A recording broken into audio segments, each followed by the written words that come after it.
ये हुर्मत वाले महीने और आम महीनों को अगर हम देखें ना, तो इसके अंदर हमको एक और चीज़ मिलती मेरी बहनों। रमज़ान अगर हम देख ले तो वो अल्लाह के लिए इबादत की जा रही, रोज़ा अल्लाह के लिए रखा जा रहा ना, शवाल में भी रोज़े रखे जा रहे, ये काम किया जा रहा ना, ज़िलहिज्जा में भी रोज़ा रखे जा रहे। ये जो हुर्मत वाला महीना है ना, इसके अंदर हुर्मत में जो सबसे बड़ी चीज़ का ख्याल रखना है वो हुकूक़ुल इबाद का ख्याल रखना है। हुकूक़ुल अल्लाह तो हम अदा कर रहे, नमाज़ें भी पढ़ रहे, रोज़े भी रख रहे, हज भी कर रहे। हज भी क्या है, अल्लाह के लिए करते ना, लोगों के लिए थोड़ी करते। हुकूक़ुल इबाद थोड़ी है, वो हुकूक़ुल्लाह में है ना वो। तो अब यहाँ पर हुर्मत वाले महीनों के ज़रिए हमको ये पैगाम दिया गया कि आपको अब हुकूक़ुल इबाद की भी तैयारी करनी है, बंदों का भी हक़ अदा करना है आपको। तो हमको करने वाले काम क्या है, पहले तो आपको प्लानिंग करना है, उस प्लानिंग पर अमल करना है, और उसके बाद आपने जितना प्लान किया है उसमें आपको चेक करना है कि आपको रिजल्ट क्या मिला, क्या चेंज आया। एक साल, एक महीने का अगर आपने प्लान कर लिया, एक महीने के बाद आपको अपने आप को चेक करना है, मैं ये काम कर रही थी तो मेरे अंदर क्या चेंज आया, क्या तब्दीली आई, क्या फ़ायदा हुआ, ये हमको देखना है। और यहाँ पर इमाम इब्न जौज़ी रहिमहुल्लाह की जो एक किताब है ज़ादुल मिआद, इसका हवाला लिखिए, इसके अंदर वो बताते हैं कि हमको करने वाले काम क्या है। इमाम इब्न जौज़ी रहिमहुल्लाह कहते हैं कि पहला काम हमको जो करना है, सबसे अहम चीज़ है वो फ़राइज़ का मुहासिबा करना है। कौन सा काम करना है बोलो?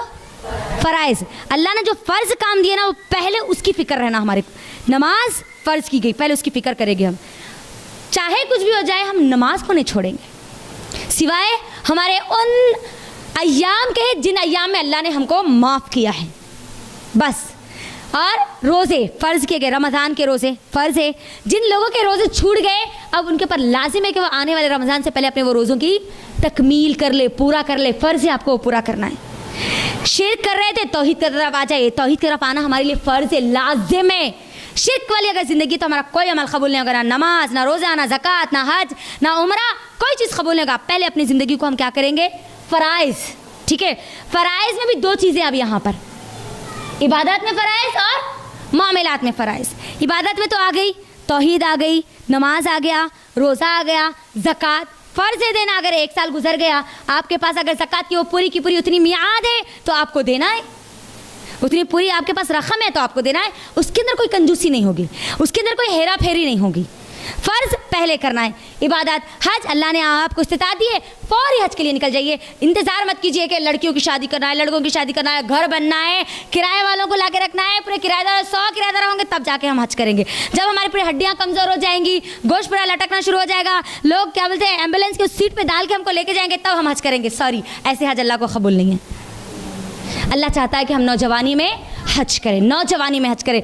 अल्लाह ताला इस नौजवानी की इबादत को ज़्यादा पसंद करता है। कोशिश कीजिए, हम करते हैं ना, अगर हम कोई किसी चीज़ को पसंद करते हैं तो उसके लिए कुछ अमाउंट जमा करते हैं, अपने हलाल अमाउंट को जमा कीजिए इस नीयत से कि मुझे अल्लाह के घर का हज करना है, क्योंकि अल्लाह ने, अगर अल्लाह ने चाहा तो ये अमाउंट इतना हो जाए कि मेरे हज के काबिल हो जाए तो मैं अल्लाह के घर का दीदार कर लूँगी, है ना। एक फ़र्ज़ काम मेरा पूरा हो जाएगा। बेटी की शादी के लिए कितने पैसे जमा करते? पैदा छोड़ी बेचारी, पैदा छुई, चलो जी अब जमा करना शुरू कर दो, है ना, शुरू हो जाता। तो अपनी खुद की आखिरत के लिए हम नहीं कर सकते, करना चाहिए। ईमान वाला अपनी खुद की आखिरत के लिए बहुत तैयारियां कर लेता है। तो इबादत पहली चीज़ फ़राइज़ में, वहाँ से भाई में हमको क्या करना है? इबादत की तरफ। इबादत में मेरी कोई कमी कोताही है, अगर पिछले साल मेरी कमी कोताही थी तो अब ये साल नहीं होगी, यहाँ से नहीं होगी। पहले मेरी क्वालिटी वाली नमाज़ें नहीं थी, अब मेरी क्वालिटी वाली नमाज़ें होगी, इंशाअल्लाह होगी ना, इंशाअल्लाह। अब उसके बाद मामलात। मामलात याद रखो, जब तक हमारे मामलात दुरुस्त नहीं होंगे ना, तब तक हमारा ईमान दुरुस्त नहीं होगा। ईमान दुरुस्त नहीं हो सकता।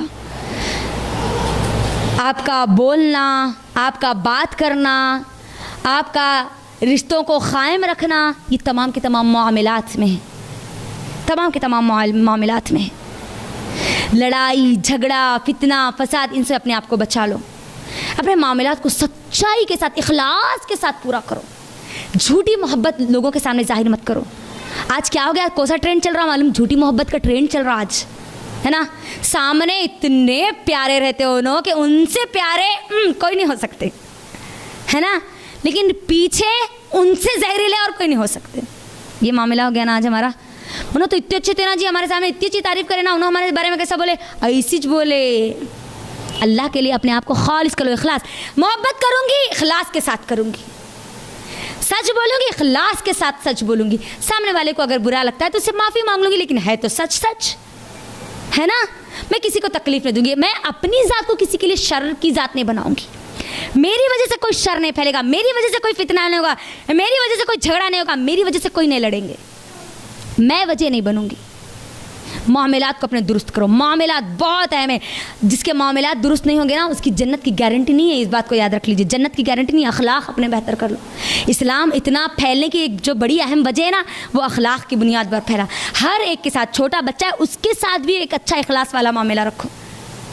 जब आप इखलास का मामला रखते हैं ना, तभी अल्लाह ताला दिलों में मोहब्बत पैदा करता है, और ईमान वालों के दिल में ईमान वालों की ही मोहब्बत पैदा होती है। इस बात को याद रख लीजिए, गैरों की मोहब्बत पैदा नहीं हो सकती। और जिसके दिल में गैरों की मोहब्बत आ जाए, अब उसके दिल में ईमान वाली की मोहब्बत नहीं है। याद रख लीजिए इस चीज़ का। मामलात दुरुस्त कर लो। मेरी ज़ुबान खुलेगी तो सच बोलेगी, मेरी ज़ुबान खुलेगी हक़ बोलेगी, हक़ बोलेगी, बातिल नहीं। खुद का फ़ायदा हो, खुद का नुकसान हो, अम्मा बाबा का नुकसान हो, भाइयों का नुकसान हो, ख़ानदान का नुकसान हो, मगर हो बोलेगी तो मैं सच। अगर मैं गवाह हूँ तो सच बोलूँगी। मैंने कुछ देखा है तो मैं सच का साथ दूँ, हक़ का साथ दूँगी। हक़ जो है ना, इस्लाम हक़ है, हक़ को पसंद करता है, तो मैं भी हक़ वाली बनूँगी। मामलात दुरुस्त रखो। छोटे बच्चे को भी झूठ मत बोलो, बड़ों को भी झूठ मत बोलो, गीबत मत करो, किसी से लड़ाई और झगड़ा मत करो। आपकी शान, आपकी पहचान जो है ना, वो दुरुस्त मामलात वाली रखो। आज भी कई ऐसे लोग हैं, क्या कहते हैं, नहीं भाई कुछ भी होगा, क्या भी होगा, लेकिन वो अल्लाह की बंदी अगर कोई जिम्मेदारी लेती है तो वो जिम्मेदारी को पूरा करती है। हम मुसलमान जिम्मेदार होते हैं ना, अल्लाह ने हमको जो जिम्मेदारियाँ दी है उनको जिम्मेदारी पूरी करनी है। रिश्तों की जिम्मेदारियाँ हमारे ऊपर है। आज हमारा क्या मामला हो गया, जो दीनदार लड़कियां हैं, जो दीन के इल्म की तरफ आ रही है, उनका क्या मामला हो गया मालूम है? नहीं, अल्लाह ताला इसका हक़ नहीं बोले, उसका हक़ नहीं बोले, इसका हक़ नहीं बोले, इसका नहीं हक़ नहीं बोले, लेकिन फ़र्ज़ किफ़ाया भी कुछ है ना। हाँ, हम जो दुनिया में रिश्तों के एक पुलसिरात पर, इस बात को लिख लीजिए, रिश्तों के पुलसिरात पर है, मुझको और आपको उस पर चलना है। वहाँ की पुलसिरात तो है ही, यहाँ पर तमाम के तमाम रिश्ते जो अल्लाह ने दिए ना, उसको अच्छे से मैनेज करना है। अल्लाह ने अगर आपको माँ बनाया है, उसकी जिम्मेदारी को अदा कीजिए। अपनी माँ के जो मामलात है ना, वो अपने बच्चों के साथ दुरुस्त रखिए। मोहब्बत के आला मियार में गुलू मत करिए। अगर वो गलत काम करती है तो उनका सपोर्ट मत कीजिए। आज हमारी कई ऐसे माई हैं जिनकी लड़कियाँ हराम रिश्तों में पड़ी हुई है और सपोर्ट करने वाली माएँ हैं। रिश्ते नहीं मिल रहे, क्या करना, बात करती होंगी, बाद में शादी करके दे देना, ख़त्म। माएँ हैं ना बोलने वाली। आप माँ हैं, आप जिम्मेदार हैं, अल्लाह आपसे सवाल करेगा। अपने माँ के मामले को दुरुस्त कर लो।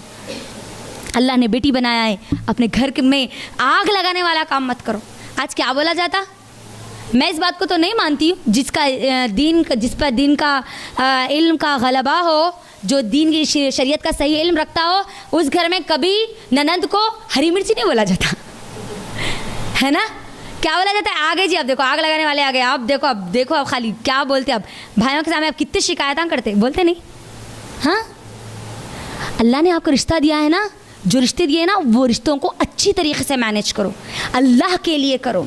और ख़ास तौर पर सास और बहू का जो रिश्ता है ना, बहुत अजीम रिश्ता है, बहुत प्यारा रिश्ता है। अल्लाह ने वो सास के ज़रिए तो आपको आपका शौहर मिला ना।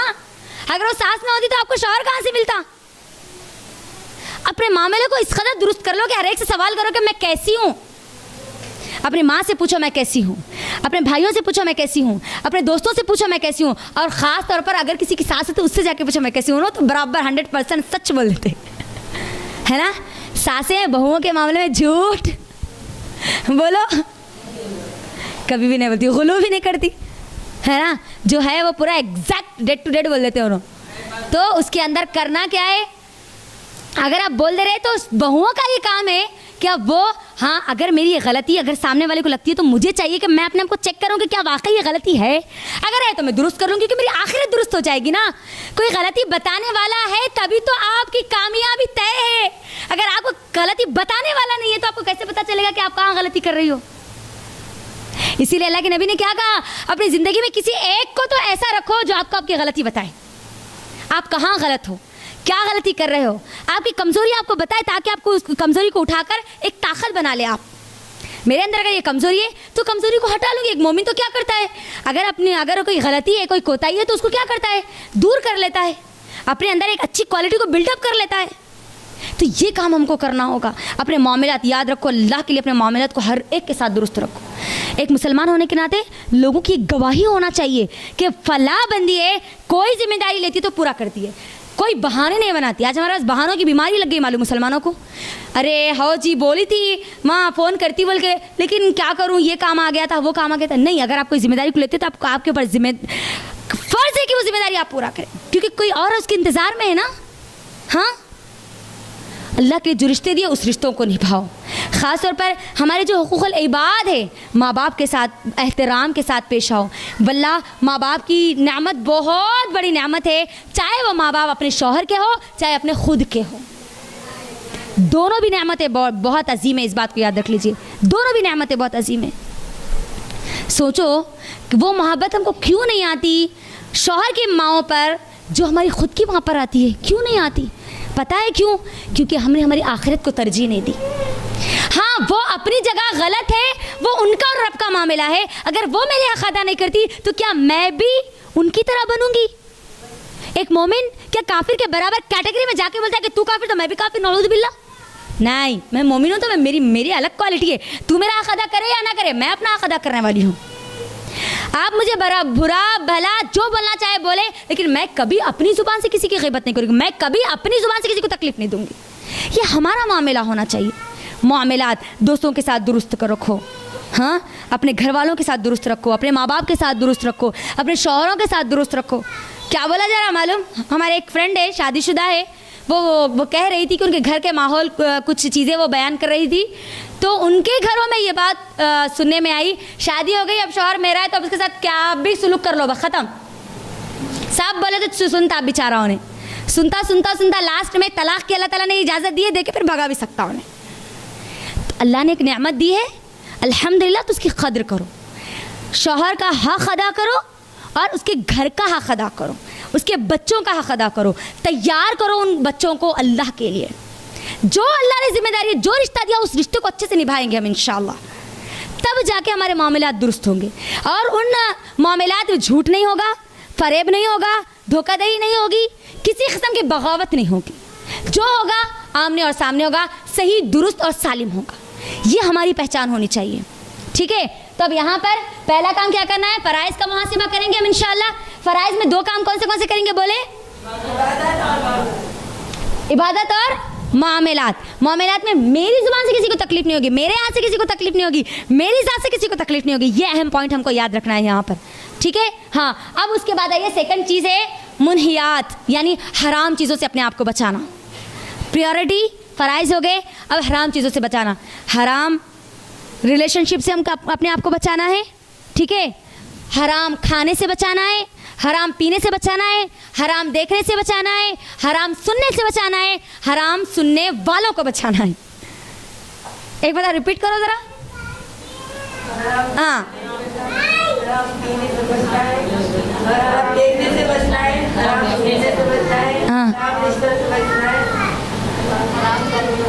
हराम काम करने वालों को बचाना है।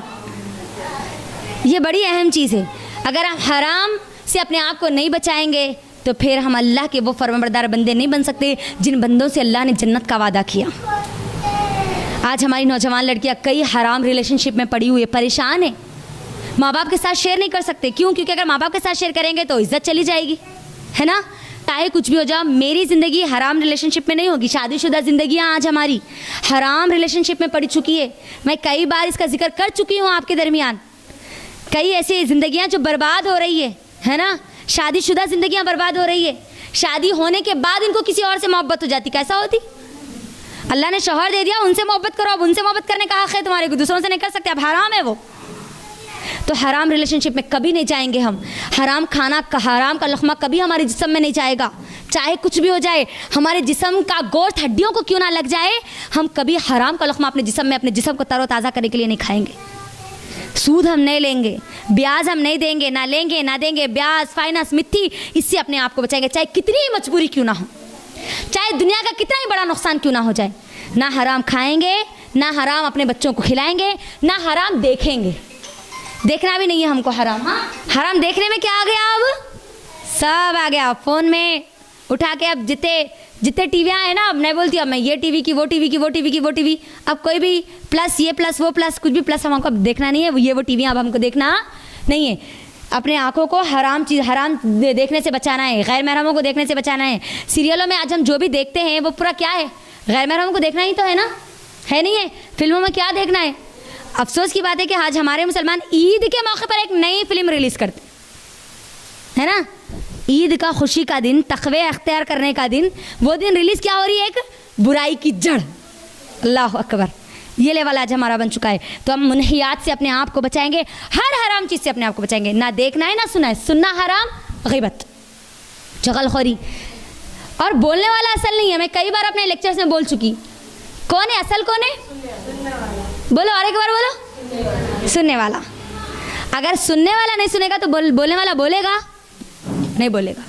तो आपको नहीं सुनना है, आपको अपने कानों को बचाना है। मुनहियात से आपने बचा लिया। तीसरा काम है गफलत का मुहासिबा हमको करना है। गफलत में मकसद सबसे अहम चीज़, अपने मकसद के ऊपर जो पर्दा पड़ा हुआ है ना, वो पर्दे को निकालो, गफलत के पर्दे को, चादर को निकाल के फेंको और देखो मैं कौन हूँ, मैं क्यों आई हूँ, मुझे क्या करना है, इस दुनिया से पहले, जाने से पहले क्या करके जाना है। एक दिन मेरा गुजरा, मैं क्या करी, क्या करना था, आने वाले दिन मुझे क्या करना है। गफलत से अपना पर्दा उठा, अपना मुहासिबा कर लो। मेरा मकसद है, मेरा कोई पर्पज़ है, मुझे कुछ पढ़ना है, मुझे कुछ लिखना है, तो ये एक पूरा इम्तिहान है, उसके बाद मेरे रिजल्ट आने वाले हैं, है ना। हर साल का एक रिजल्ट होता नहीं होता, बोलो ना, होता ना। तो वैसे ही मेरे और आपकी ज़िंदगी का भी रिजल्ट है। किस दिन है? क़यामत के दिन। उस दिन मुझको और आपको रिजल्ट दिया जाएगा। उस दिन के रिजल्ट की भी तैयारी मुझको और आपको करनी है। उसके बाद क्या, चौथा काम क्या है? नेक लोगों की सोहबत में रहना है। यहाँ से अभी से गोल दिया जा रहा है आपको, एक पर्पस दिया जा रहा है आपको। अपने आप को गुनाहों से, बुराइयों से, लड़ियों से, झगड़ों से, फितनों से, फसाद से, हर शर की चीज़ से बचाना चाहते हो तो एक नेक दोस्त को अपना दोस्त बना लो। एक नेक इंसान को अपना दोस्त बना लो, जो दीन से मोहब्बत करने वाला हो, जो अल्लाह से मोहब्बत करने वाला हो, जो नबी सल्लल्लाहु अलैहि वसल्लम से मोहब्बत करने वाला हो। आप उसकी सोहबत में रहेंगे तो आपके अंदर वो चीज़ें आएंगी। आज हमारी सोहबतों की वजह से, आज हमारे फ्रेंडशिप की वजह से भी आज हमारी लड़कियां ना दीन को छोड़ के जा रही हैं। हमारी जितनी लड़कियां भागती है, भगाती है ना, उसके साथ सबसे बड़ा हाथ किसका रहता? मालूम है, हमारे साहब को मालूम है, जवाब देने की भी ज़रूरत नहीं। फ्रेंड्स का रहता, सबसे ज़्यादा सपोर्ट उनको फ्रेंड्स का रहता। अम्मा बाबा से भी ज़्यादा फ्रेंड्स का रहता। अम्मा बाबा तो कभी भगाना नहीं चाहते, कभी वो अपनी ज़िंदगी, अपनी इज़्ज़त को लोगों के दरमियान उछालना नहीं चाहते। तो नेक सोहबत का इंतखाब करना, नेक दोस्त अपनी ज़िंदगी में रखना। बुरे दोस्त अगर है तो उन दोस्तों से नफ़रत नहीं करना, उनके अमल से नफ़रत करना, ठीक है। उनको समझाना, अगर वो ना समझे तो फिर हमारे ऊपर कोई वो असर ना हो, उसको खामोश छोड़ के निकल जाना, ठीक है। सलाम वालेकुम अस्सलाम के हद तक है। अब मामलात में हमारा वो दोस्त नहीं आएगा, क्योंकि ख़राब सोहबत वाले अगर दोस्त हमारे मामलात में आएंगे तो हमारे मामलात ख़राब होंगे। और अल्लाह के नबी सल्लल्लाहु अलैहि वसल्लम ने क्या कहा? हर इंसान अपने दोस्त के ईमान पर होता है। आपका जो ईमान है ना, वो कौन तय करेगा? आपका दोस्त, आपका फ्रेंड। तो अपनी फ्रेंड सर्किल को गौर से देखो, उसको छान के, छन्नी में छान के निकालो कि कौन है जो प्यूरिटी के साथ मुझसे मोहब्बत करने वाला है, जो कौन है जो वाकई मुझे अल्लाह से जोड़ने वाला है। मजलिसों में अपने आप को ऐसे जोड़ो, दीन की मजलिसों में जोड़ो, दीनी नेक लोगों से अपने आप को जोड़ो, कुरान वाले लोगों से अपने आप को जोड़ो, अल्लाह वाले लोगों से अपने आप को जोड़ो। चाहे वो दुनिया में उनकी कोई इज़्ज़त हो या ना हो, लेकिन अल्लाह रब्बुल आलमीन के नज़दीक उनकी बड़ी इज़्ज़त है, इस बात को याद रख लीजिए। उनके साथ अपने मामलात को शेयर करो। शेयर करने से क्या होगा? मोहब्बत आगे बढ़ेगी, वो जो दोस्ती का मियार है वो आगे बढ़ेगा, एक अच्छे दोस्त बनेंगे। आज ये जो आईसी है ना, आईसी का जो हम काम कर रहे हैं ना, आज पूरे ये फ्रेंड्स हैं हमारे, जो एक दूसरे के साथ हम आज मिल के करते हैं। जो भी हम काम कर रहे हैं, यहाँ की जितनी सेटिंग्स है, जो भी करना है, ये फ्रेंड्स ही है ना, ये नेक सोहबत का ही असर है ना। एक दूसरे की नेक सोहबत की वजह से हम एक नेक काम कर पा रहे हैं, तो क्या हम अपनी ज़ात से नहीं कर सकते? हाँ, लोगों को हम तैयार करने वाले, हम ऐसे दोस्त बन जाए। देखो, अगर हमको कोई नेक दोस्त नहीं मिला ना, तो हम एक नेक इंसान बन जाना, ताकि लोग हमको तलाश करने वाले बने। कहाँ है जी नेक अच्छे लोग? नहीं है ना, नहीं, आप अच्छे बन जाओ, आपको लोग तलाश करते हुए आप तक पहुंच जाएंगे। अल्लाह आपके ज़रिए एक उम्मत को तैयार करेगा, आपके ज़रिए एक जमात को तैयार करेगा, एक टीम को अल्लाह ताला लीड करने वाला आपको बनाएगा। तो अपने फ्रेंड सर्किल बहुत अहम है, बहुत अहम है। याद रख लो, वो दोस्त आपका असल दोस्त है जो आपको अल्लाह से जोड़ दे। वही असल दोस्त है जो आपको दुनिया से जोड़े, दुनिया के फैशन से जोड़े, दुनिया के ट्रेंड से जोड़े, दुनिया की चीज़ों से जोड़े, दुनिया के रस्म रिवाज से जोड़े। याद रखो, आपका सबसे बड़ा आपकी रूह का दुश्मन है वो, आपका जहन्नमी दुश्मन है वो, सीधा जहन्नम में लेके जाने वाला है आपको।